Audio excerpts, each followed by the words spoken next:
Hello students, welcome back. आज का जो हमारा टॉपिक है वो है हैजार्ड्स इन ओटी, हैजार्ड्स इन ऑपरेशन थिएटर। ऑपरेशन थिएटर में बहुत सारे हैजार्ड्स होते हैं जो कि पेशेंट के लिए भी हो सकते हैं और स्टाफ के लिए भी हो सकते हैं। ठीक है, तो इंजरीज हो सकती है पेशेंट को भी या स्टाफ को भी हो सकती है। अगर हमने फॉल्टी इक्विपमेंट जो है यूज किया उससे इंजरीज हो सकती है। इक्विपमेंट प्रॉपरली यूज नहीं किया उससे हो सकती है। खुद को या पेशेंट को एक्सपोज किया हमने टॉक्सिक एजेंट्स के साथ, इरिटेटिंग एजेंट्स के साथ। अब हैजार्ड जो ओटी के अंदर होते हैं ये डिफरेंट टाइप्स के होते हैं। इनको हम क्लासिफाई करते हैं 3 टाइप्स में: physical, chemical and biological. OT environment में जो हैजार्ड्स होते हैं उनको हम क्लासिफाई करते हैं as physical hazards, chemical hazards and biological hazards. Physical hazards में आता है नॉइस पोल्यूशन, रेडिएशन, इलेक्ट्रिसिटी या फायर। केमिकल हैजार्ड्स में आता है एनेस्थेटिक गैसेस, टॉक्सिक फ्यूम्स जो कि गैसेस से हो सकते हैं या लिक्विड से हो सकते हैं, cytotoxic drugs and disinfecting agents. Biological hazards में क्या होता है, इसमें पेशेंट एज अ होस्ट हो सकता है, source of pathogenic micro organisms, infectious waste, needle stick injuries, surgical plume. अगर हम अलग से बात करेंगे फिजिकल हैजार्ड्स के बारे में, फिजिकल हैजार्ड्स में सबसे पहले एनवायरमेंटल फैक्टर्स। एनवायरमेंटल फैक्टर्स बहुत सारे फैक्टर्स होते हैं ओटी के अंदर, ओटी एनवायरमेंट के अंदर। सेफ और कंफर्टेबल वर्किंग एनवायरनमेंट क्रिएट करना होता है जिसके लिए सेवरल फैक्टर्स होते हैं जिससे सेफ और कंफर्टेबल वर्किंग एनवायरनमेंट क्रिएट होता है, like temperature control, ventilation, lighting, colour, noise. Temperature control, temperature properly controlled होना चाहिए ओटी के अंदर। ये ज्यादा वार्म भी नहीं होना चाहिए और ज्यादा कूल भी नहीं होना चाहिए। आइडियल टेम्परेचर जो होता है that is 20 to 24 degree Celsius. Ventilating system properly होना चाहिए, एटलीस्ट 20 एयर एक्सचेंज होने चाहिए 1 घंटे में, जिसमें 4 फ्रेश एयर के होने चाहिए। और ये जो वेंटिलेटिंग सिस्टम होगा ओटी के अंदर ये हमें मदद करना चाहिए टॉक्सिक फ्यूम्स जो होते हैं या एनेस्थेटिक गैस जो होते हैं उनको रिमूव करने में। ठीक है, जो कि स्कैवेंजर सिस्टम जो होता है एनेस्थीसिया मशीन से उससे बाहर नहीं निकलेंगे, तो जितने भी फ्यूम्स ओटी के अंदर जनरेट होते हैं बाद में एनेस्थेटिक गैसेस जो स्कैवेंजर सिस्टम से बाहर नहीं निकलते, ये इस वेंटिलेटिंग सिस्टम से बाहर निकलनी चाहिए। लाइटिंग प्रॉपर होनी चाहिए, ये ज्यादा फास्ट भी नहीं होनी चाहिए जिससे फैटीग हो सकता है, ज्यादा कम भी नहीं होनी चाहिए। ठीक है, अब ये जो कलर्स होते हैं ड्रिप्स के ऊपर या वॉल्स के ऊपर वो कूल होने चाहिए, सॉफ्ट, यूजुअली ब्लू या ग्रीन होना चाहिए क्योंकि ये लेस रिफ्लेक्टिव होते हैं कंपेयर टू व्हाइट। अगर ये फास्ट कलर होगा तो उससे क्या होता है, रिफ्लेक्शन ज्यादा होती है, विजुअल फैटीग होता है जिससे डिस्कम्फर्ट क्रिएट होता है। और जो नॉइस होता है ओटी के अंदर, एक्सट्रीम नॉइस जो होता है वो एनॉइंग हो सकता है, डेंजरस हो सकता है पेशेंट के लिए भी, पर्सनल के लिए भी, जो कि ड्रिल्स से या फैन मोटर्स जो होते हैं इक्विपमेंट्स के अंदर उससे जनरेट हो सकता है नॉइस। तो वो कम होना चाहिए, वो ज्यादा नहीं होना चाहिए। इससे क्या होती है, बीपी इंक्रीज हो सकता है, ब्लड प्रेशर इंक्रीज हो सकता है, फिजियोलॉजिकल इफेक्ट्स होते हैं इसके। और दूसरा चीज जो मेन चीज होता है दैट इज ये इंटरफेयर कर सकता है कम्युनिकेशन के बीच में, इंटरफेयर कर सकता है कम्युनिकेशन के बीच में, इंटरफेयर कर सकता है, तो उससे इरिटेशन हो सकती है। और जो रिकमेंडेड नॉइस लेवल्स होती है हॉस्पिटल्स के अंदर, नॉइस लेवल्स जो कि रिकमेंडेड होती है during day time that is 45 decibels, उससे ज्यादा नहीं जाना चाहिए, 45 डेसिबल से ज्यादा नहीं जाना चाहिए। अब दूसरा जो है ओटी के अंदर हैजार्ड दैट इज रेडिएशन। अगर हम रेडिएशन की बात करेंगे, हम रेडिएशन यूज करते हैं, एक्सरेज यूज करते हैं इंट्रा ऑपरेटिवली, बहुत सारे प्रोसीजर्स में, यूरोलॉजिकल या ऑर्थोपेडिक प्रोसीजर्स में हम यूज करते हैं।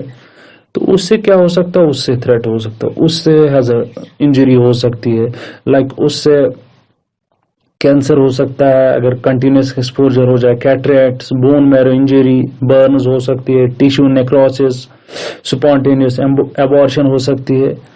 अब ये पर्सन को भी हो सकती है, स्टाफ को भी हो सकती है और पेशेंट को भी हो सकती है। इसे अगर कंटिन्यूस एक्सपोजर हो जाएगा रेडिएशंस का, तो पेशेंट की सेफ्टी के लिए हम सेफ्टी कैसे क्रिएट करेंगे, सेफ कैसे रखेंगे पेशेंट को। पेशेंट को क्या करना है, जब भी आपको एक्सरे यूज करना है तो एक्सरे कम टाइम तक यूज करना चाहिए, रेडिएशंस कम एक्सपोजर देना चाहिए। और जब भी फ्लोरोस्कोपी आप यूज करोगे, अब अगर यूज में नहीं है इसको ऑफ करके रखना चाहिए, इसको ऑफ करके रखना चाहिए।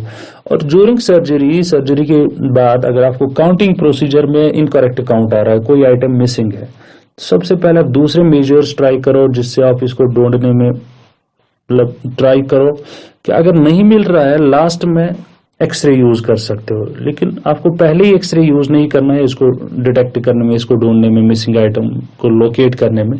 ये लास्ट ये होना चाहिए, वे होना चाहिए आपको इसको ट्रैक करने में, लोकेट करने में। और जो बॉडी एरियाज होते हैं अगर पॉसिबल है उनको कवर करना चाहिए, उनको शील्ड करना चाहिए पेशेंट की बॉडी एरियाज को, ठीक है। लाइक थायराइड ग्लैंड होता है या टेस्टिस, ओवरीज होते हैं, उनको अगर ये इसमें नहीं आते, रेडिएशन फील्ड में नहीं आते, फ्लोरोस्कोपी में नहीं आते, तो उनको शील्ड करना चाहिए। अब पर्सनल सेफ्टी की बात करेंगे। पर्सनल सेफ्टी में क्या है, 3 फैक्टर्स होते हैं जो कि हमेशा याद रखने चाहिए। रेडिएशन हैजर्ड्स में 3 फैक्टर्स हमेशा याद रखने चाहिए पर्सनल सेफ्टी के लिए। एक होता है टाइम, दूसरा होता है डिस्टेंस, तीसरी होती है शील्डिंग। टाइम, डिस्टेंस, शील्डिंग, ठीक है।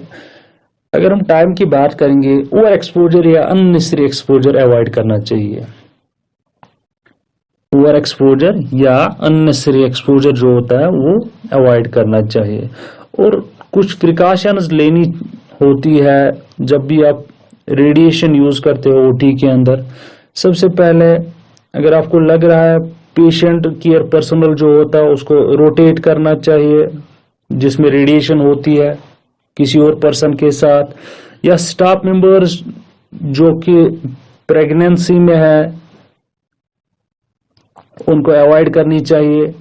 अगर अवॉइड नहीं कर सकते हैं तो उनको रूम छोड़ना चाहिए उस टाइम जब भी एक्सरे हम यूज करेंगे।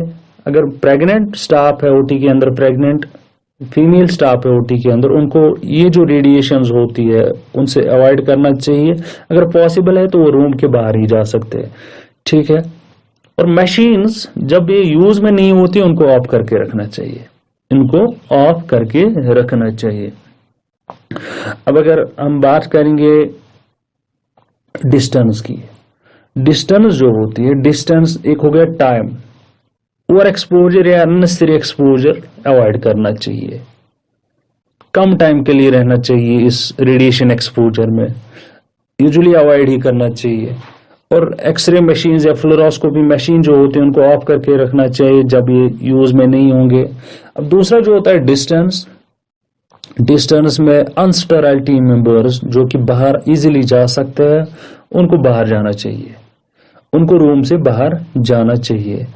अब जो स्टाफ मेंबर स्टेराइल या स्क्रब पर्सन्स होते हैं जो कि बाहर नहीं जा सकते हैं, ये दूर रह सकते हैं, रेडिएशन एक्सपोजर से दूर रह सकते हैं, एटलीस्ट 6 फीट डिस्टेंस मेंटेन करके रखेंगे, ठीक है।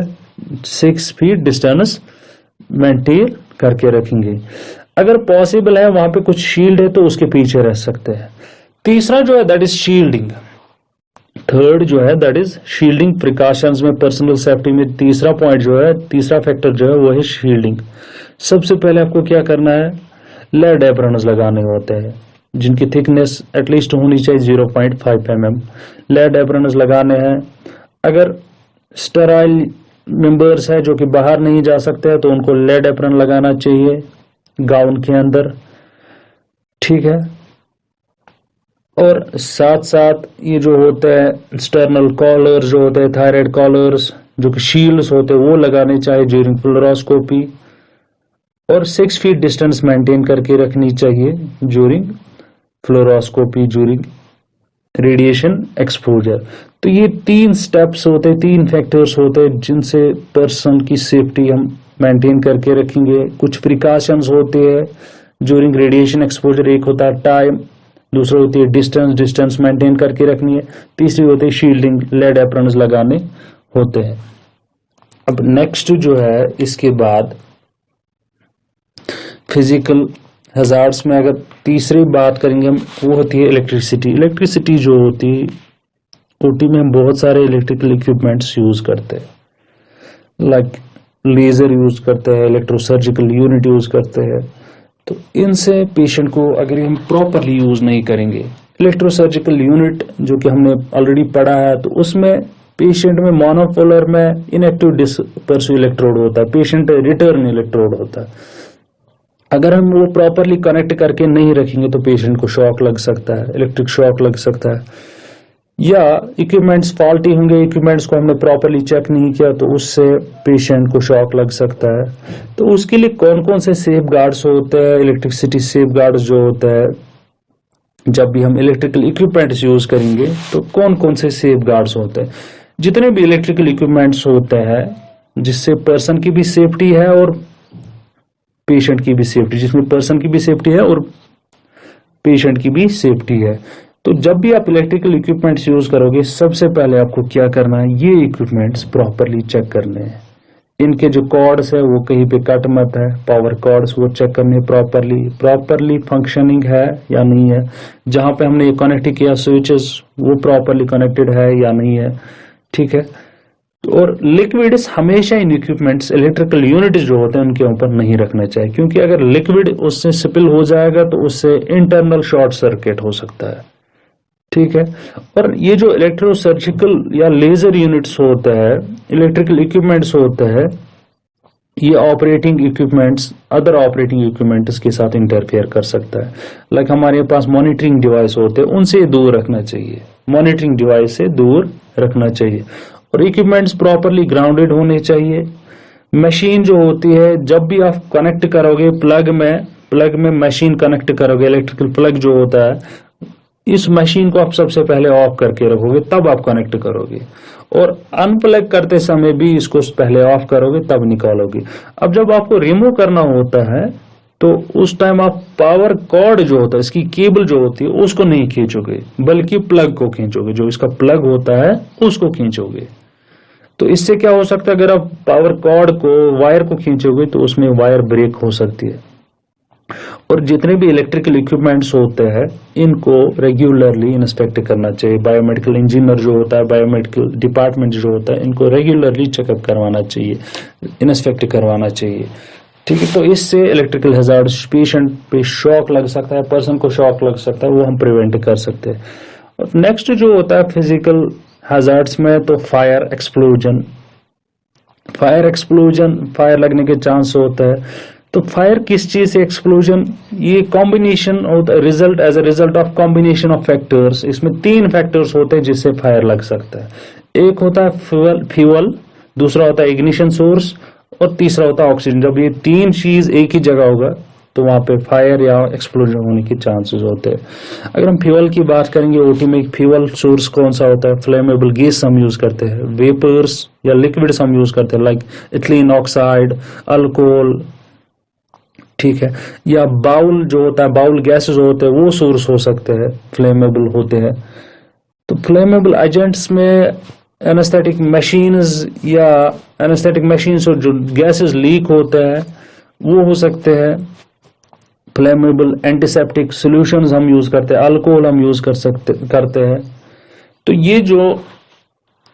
ये सोर्स ऑफ फ्यूल हो सकते हैं। इग्निशन, सोर्स ऑफ इग्निशन क्या होता है ओटी के अंदर, लेजर, इलेक्ट्रोसर्जरी होती है, इलेक्ट्रिकल इक्विपमेंट्स हम यूज करते हैं, तो वो सोर्स ऑफ इग्निशन हो सकते हैं। अब ऑक्सीजन सोर्स तो होता ही ओटी के अंदर, जो कि हम पेशेंट को डिलीवर करते हैं। अब इनकी सेफ्टी जो होती है, सेफ गार्ड क्या होता है, फायर सेफ्टी क्या होती है। सबसे पहले अगर हम फ्लेमेबल एजेंट्स की बात करेंगे तो ये जो फ्लेमेबल एनेस्थीसिया मशीन्स या सिलेंडर्स जो होते हैं जिनके अंदर कंप्रेस्ड गैस होता है, या लिक्विड कंटेनर्स जो होते हैं, फ्लेमेबल लिक्विड कंटेनर्स, ये हमेशा हीट से दूर रहने चाहिए, ठीक है, और एक दूसरे को टच नहीं करने चाहिए। जो हीट सोर्स होता है ओटी के अंदर उससे दूर रहने चाहिए। और ऑयल या ग्रीस अगर ओटी में होगी, ये कांटेक्ट नहीं करना चाहिए सिलेंडर्स के साथ, या जिनमें एथिलीन ऑक्साइड होगा, कंप्रेस्ड एयर होगा, नाइट्रस ऑक्साइड होगा। नेक्स्ट जो फ्लैमेबल एंटीसेप्टिक एजेंट्स जो हम यूज करते हैं, लाइक अल्कोहल यूज करते हैं स्किन प्रिपरेशन के लिए, तो ये हमें केयरफुली यूज करना चाहिए अगर हमें इलेक्ट्रोसर्जरी या लेजर यूज करना हो। तो ये जब भी हम यूज करेंगे तो यूज करने के बाद ये प्रॉपरली ड्राई होना चाहिए, और ड्रेप्स के अंदर ये नहीं होना चाहिए। ड्रेप्स के अंदर ये रह गया, वहां पे वेट रहेगा, तो बाद में जब हम इलेक्ट्रोसर्जरी यूज करेंगे तो वहां पे फायर लगने के चांसेस ज्यादा होते हैं। ठीक है। और बाउल गैसेस जो होते हैं फ्लेमेबल होते हैं। अगर हमने पेरिनियल एरिया में ईएसयू यूज करना है, इलेक्ट्रोसर्जिकल यूनिट यूज करना है, इलेक्ट्रोसर्जरी यूज करनी है, तो रेक्टम जो होती है वो पैक्ड होनी चाहिए मॉइस्ट स्पंज से। मॉइस्ट स्पंज से उसको पैक करके रखो, क्योंकि बाउल गैसेस जो होते हैं वो फ्लेमेबल होते हैं। ठीक है। अगर हम इग्निशन सोर्स की बात करेंगे, वो मैंने पहले ही बोला कि इलेक्ट्रोसर्जिकल यूनिट्स या इलेक्ट्रिकल इक्विपमेंट जितने भी होते हैं वो पहले ही आप चेक करके रखोगे, प्रॉपरली चेक करके रखोगे। ठीक है। और इलेक्ट्रोसर्जिकल यूनिट जो होता है वो नेक, ट्रैकिया या नेजोफेरिंक्स जो होता है वहां पे यूज नहीं करने चाहिए, क्योंकि वहां पे ऑक्सीजन जो होता है तो उससे फायर लगने के चांसेस ज्यादा होते हैं। हीट जनरेटिंग इक्विपमेंट जो होता है, लाइक ऑपरेटिंग माइक्रोस्कोप होता है, फाइबर ऑप्टिक लाइटिंग होती है, ये क्लोज्ड होने चाहिए। अगर ये वर्किंग मतलब आप यूज नहीं कर रहे हो अभी, तो इनको ऑफ करके रखना चाहिए, अननेसेसरली इनको ऑन करके नहीं रखना चाहिए। तो फायर सेफ्टी में यही आपको क्या करना है, फ्लेमेबल एजेंट्स उनको प्रॉपरली मेंटेन करके रखना है। हीट सेंसिटिव इक्विपमेंट जो होते हैं, एनेस्थीसिया मशीन जो होते हैं, हीट सोर्स से उनको दूर करके रखना है। इग्निशन सोर्स में like electrosurgical units, electrical equipments properly check करके रखने हैं। So these are all about physical hazards. तो फिजिकल हैजार्ड्स में एनवायरमेंटल हैजार्ड्स होता है, एनवायरमेंटल जिसमें सबसे पहले टेम्परेचर, वेंटिलेशन, नॉइस, लाइटनिंग। दूसरा होता है रेडिएशन। रेडिएशन में पर्सनल सेफ्टी और पेशेंट की सेफ्टी। तीसरा इलेक्ट्रिसिटी, और नेक्स्ट जो है that is fire and explosions. तो आज हमने ये डिस्कस किया। नेक्स्ट टॉपिक में इसका जो नेक्स्ट पार्ट होगा इस टॉपिक का, that will be chemical hazards and safeguards and biological hazards. वो हम नेक्स्ट पार्ट में डिस्कस करेंगे। इसका जो नेक्स्ट पार्ट होगा उसमें डिस्कस करेंगे।